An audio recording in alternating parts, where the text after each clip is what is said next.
Merry Meet Annie here. I wanted to start this video with an old joke. And it starts out with, did you hear the one about the witch that went to church?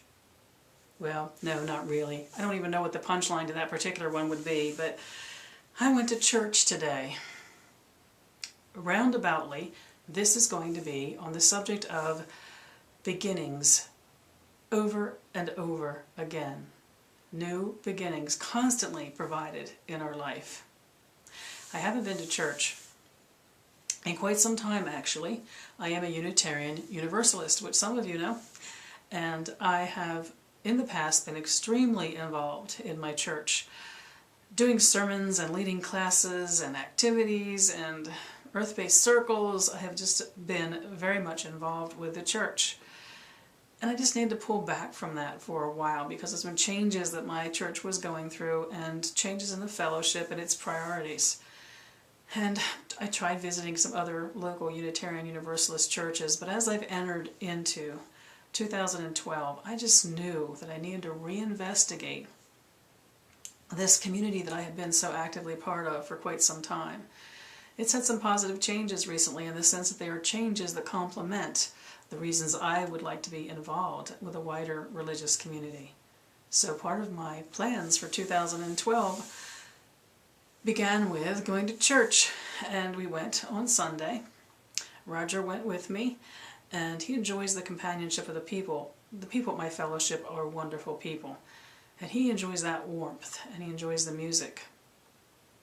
Our sermons kind of like put him to sleep. He'd rather maybe hear Bible readings or things he's more familiar with, but he enjoys it for other reasons. I enjoy it for all those other reasons that he enjoys it, and those beautiful people, plus I enjoy the sermons. Our UU minister does not preach the last Sunday of the month. It's lay ministers that preach, and indeed I have often done that. And the gentleman who gave us our sermon today gave us a wonderful sermon. It was all about Janus, the two-faced Roman god who looks backwards and forwards while standing in a particular place in time. He was wrapping it all into the calendar New Year, and it being that place of both looking back, being totally in the present, and looking forward, and how we can do all three things at one time. And it is a powerful life and spiritual experience. I've been thinking a lot about New Year's this past week. I've never really celebrated much about the calendrical New Year. Oh, I guess when I was young I liked to party and have a good time on New Year's Eve. But as I've quieted down and have no preference to be on the road because of the people who are celebrating on New Year's Eve, I've gotten away from the habit of even really acknowledging it.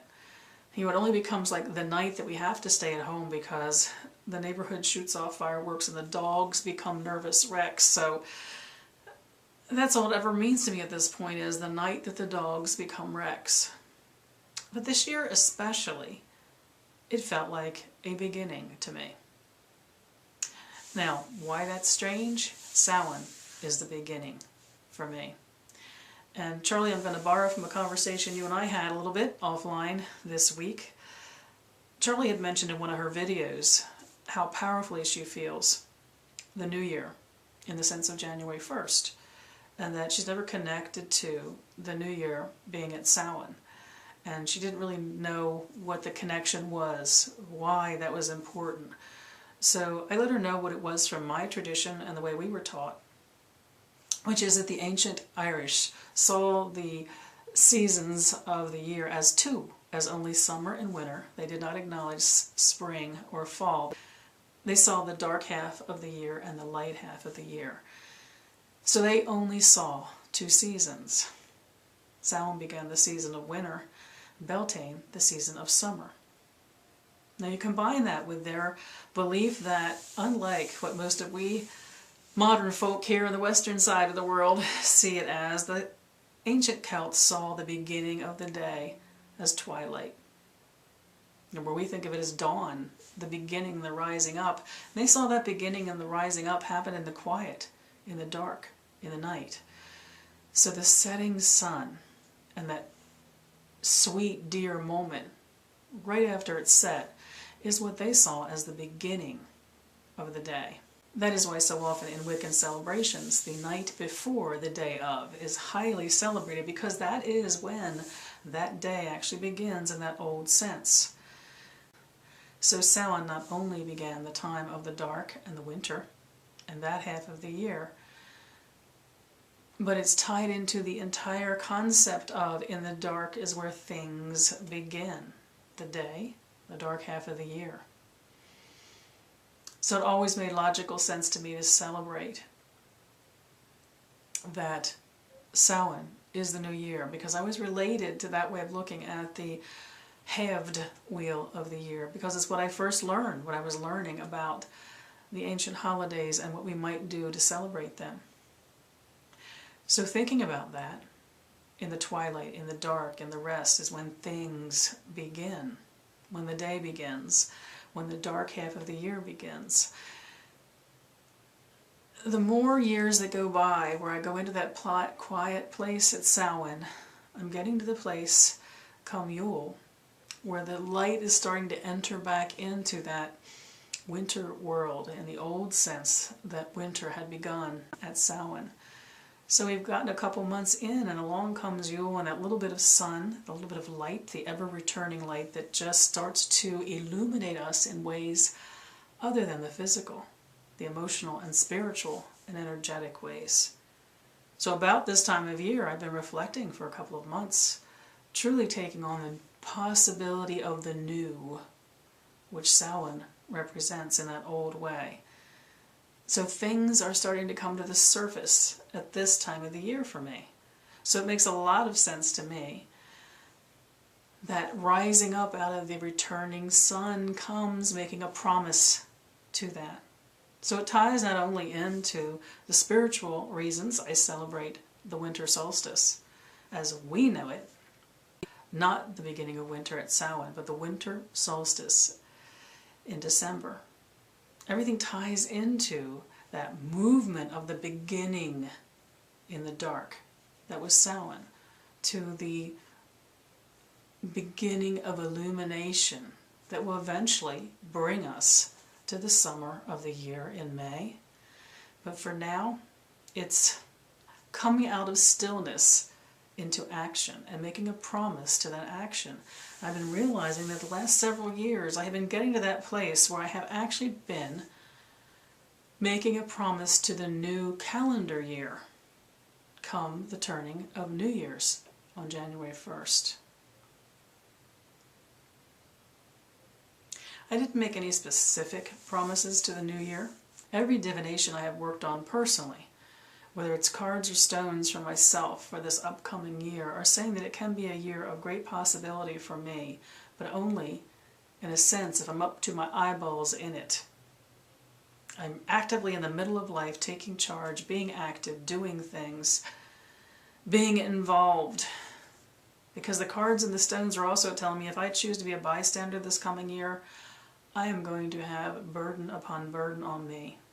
And there is going to be a price to pay for what the whatever is going to consider apathy on my part. So returning to going to church on Sunday is part of that. Getting back in, getting involved with, expanding my horizons and my contact with others, and indeed my activities and responsibilities will probably expand to fill that again in my life. It's about taking a lot more ownership and presence in, and being a little bit more forward about what happens within the confines of my coven. Being an elder with a bit of a voice, and being more forward about my thoughts and my suggestions. It's about being more present in my life in every way, of actively celebrating it, which is also a part of being involved in life, and actively influencing it. It's a take ownership kind of thing. But there have been years when being a bit on the sidelines witnessing what goes on and stepping one step out of the flow have been exactly what I needed to be for that year. So I'm not saying that this is an every year kind of a thing. It is feeling powerful for me this year that is what it might be. It's also feeling very powerful to me that it is what it needs to be, that I'm tapping into something which is not just about me. At first it felt like this was a personal message, and the more I spent with this message, this new beginnings and every day starting fresh and anew and being involved and owning every minute of the day which is to come, it started being something I understood as an energetic movement that is needed across the globe with all of us.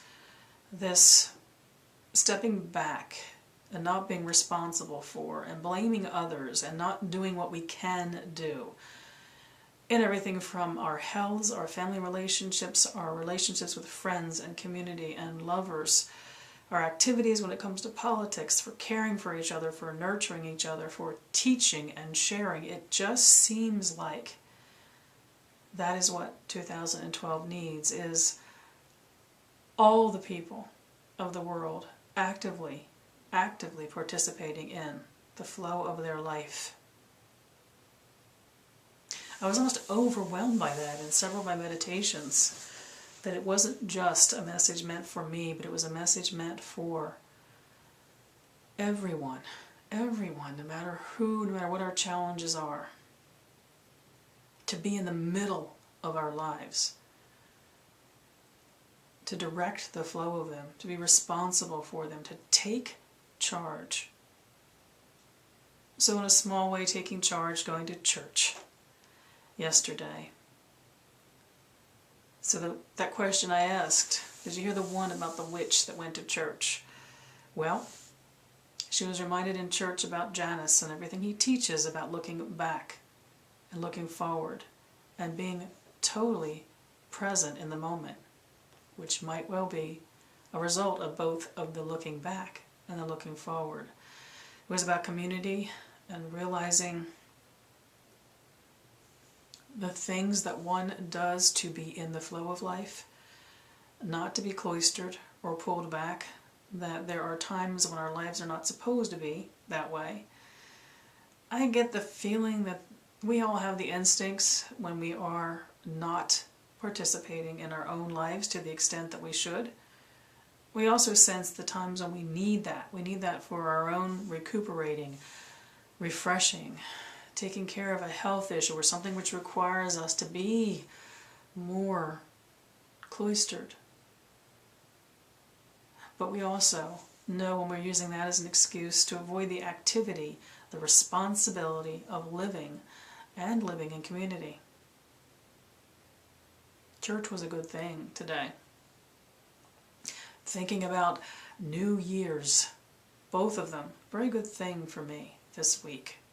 Started out with thinking about Yule and what it meant and what 2012 was looking like it might be to me, and thinking about Charlie's question, which made me then revisit the new year that is Samhain, what that means to me, what living in the dark time as a beginning means to me, that glimmer of sun returning, warmth returning, inspiration, vigor returning, how important that is. Every day in our life is a new day. And I was inspired to that thought. I'd already journaled about that this past weekend, and then the closing hymn that we sang at church today was Morning Has Broken.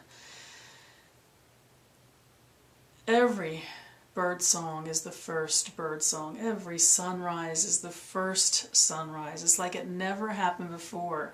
Every twilight, the delicate moment at which day begins, if you follow that tradition, as do I, it's never happened before. It is completely new every time it starts over. We own new years, new days, new moments, even new seconds in our lives. When we declare it's fresh, it's new, there's a way forward from this moment.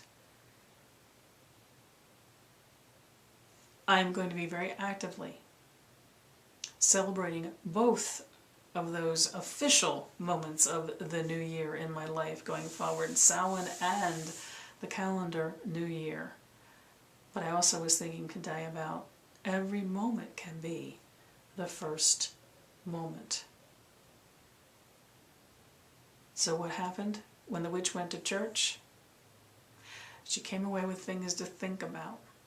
She was greeted by people she hadn't seen in almost 2 years who welcomed her and asked her where she'd been and told her how much she'd been missed. And she shared time there with her husband. And she's looking forward to going back again. And she's taking just that much more ownership of activity within the wheel of her life. I wish you mirth and reverence and endless, endless happy new moments. Mary Part.